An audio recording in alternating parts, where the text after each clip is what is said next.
আপনারা আপনাদের OBC certificate হয়তো কারো ওবিসি এ ছিল বা বি ছিল, কিন্তু এখন আবার নতুন করে রিভ্যালিডেশন করতে হচ্ছে।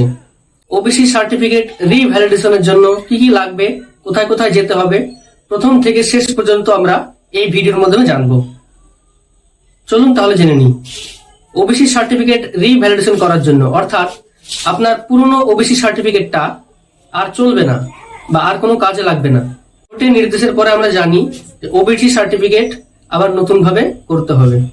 ওবিসি সার্টিফিকেট নতুন ভাবে করার জন্য আপনার প্রয়োজনীয় নথিগুলো হলো, সব থেকে গুরুত্বপূর্ণ হলো, প্রথমে আপনাকে বিডিও ইনকাম সার্টিফিকেট তুলতে হবে। তার জন্য প্রথমেই যা করবেন তা হলো, আপনি আপনার অঞ্চলের গ্রাম পঞ্চায়েত থেকে একটা ইনকাম সার্টিফিকেট জোগাড় করবেন। তারপর তা দিয়ে অনলাইনে গিয়ে বিডিও সার্টিফিকেটের জন্য আবেদন করবেন।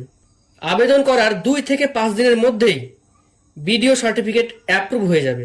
আপনি সেটা অনলাইনে ডাউনলোড করে নেবেন, কোথাও যাওয়ার প্রয়োজন নেই।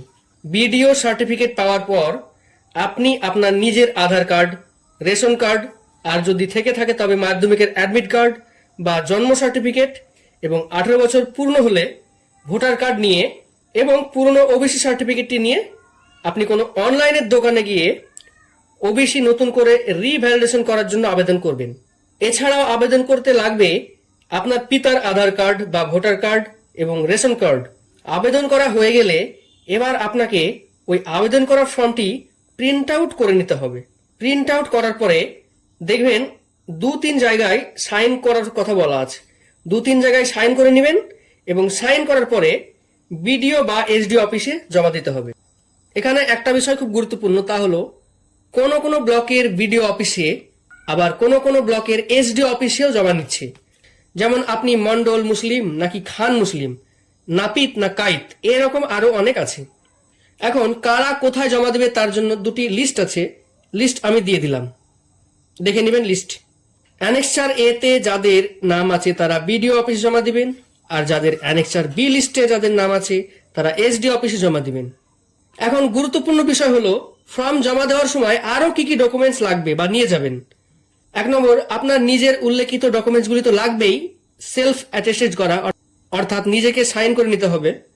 তার সঙ্গে পুরনো ওবিসি, আধার কার্ড, মাধ্যমিকের অ্যাডমিট কার্ড, জন্ম certificate, ration card, voter card, এইগুলোর জেরক্স এবং সাথে বিডিও সার্টিফিকেট যেটা তোলা ছিল সেটা নিয়ে যাবেন। এবং আর আপনার পিতা ও মাতার Aadhaar card, ration card, voter card, এগুলো জেরক্স, আর তার সঙ্গে আপনার পিতার ইনকামের সেলফ ডিক্লারেশন লাগবে।